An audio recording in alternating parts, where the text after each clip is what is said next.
উপস্থিত সকলকে বাংলাদেশ খেলাফত ছাত্র মজলিসের পক্ষ থেকে জানাচ্ছি আন্তরিক শুভেচ্ছা ও মোবারকবাদ। সংগ্রামী ভাইয়েরা আমার, আপনারা জানেন গত কয়েকদিন আগে যে সময় আমরা ঈদ আনন্দ উদযাপন করছিলাম, সেই সময় ইসরায়েল এবং ইহুদিবাদী এবং আমেরিকার যৌথ সমর্থনে আমাদের ভাইদেরকে নির্মমভাবে শহীদ করা হয়েছে। সংগ্রামী ভাইয়েরা আমার, আমরা বলতে চাই বর্তমান অন্তর্বর্তীকালী সরকার আপনারা অনেক প্রশংসাযোগ্য কাজ করেছেন। আপনারা ঐক্যের ডাক দেন, ফিলিস্তিন মুসলমানদের জন্য জাইশ গঠন করেন, মুজাহিদ বাহিনী গঠন করার আহ্বান করেন। ওলামায়ে কেরাম সব সর্বস্তরের তাওহীদের জনতা আপনাদের পাশে থাকবে।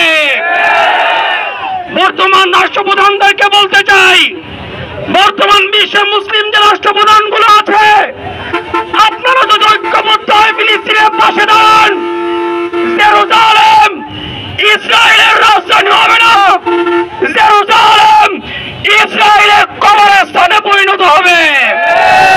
অন্তর্বর্তীকালীন সরকারকে বলবো, ফ্যাসিস্ট হাসিনা ইসরায়েলের সাথে গোপন চুক্তি করে বাণিজ্য চুক্তি করেছিল, আপনি পুনরায় পাসপোর্টে একসেপ্ট ইসরায়েলের ধারা জারি করুন।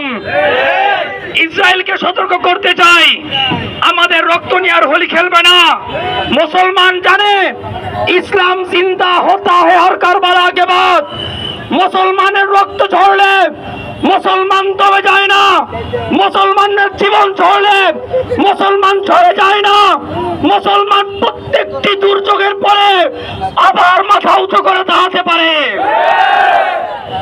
সমস্ত আরব বিশ্ব এবং সমস্ত বিশ্ব মুসলিমদের নিকট আমাদের আবদার, আজকে আমরা ফিলিস্তিনের পাশে দাঁড়াতে চাচ্ছি, কিন্তু এই জাতীয়তাবাদী মানচিত্র আমাদেরকে বাধা হয়ে দাঁড়াচ্ছে।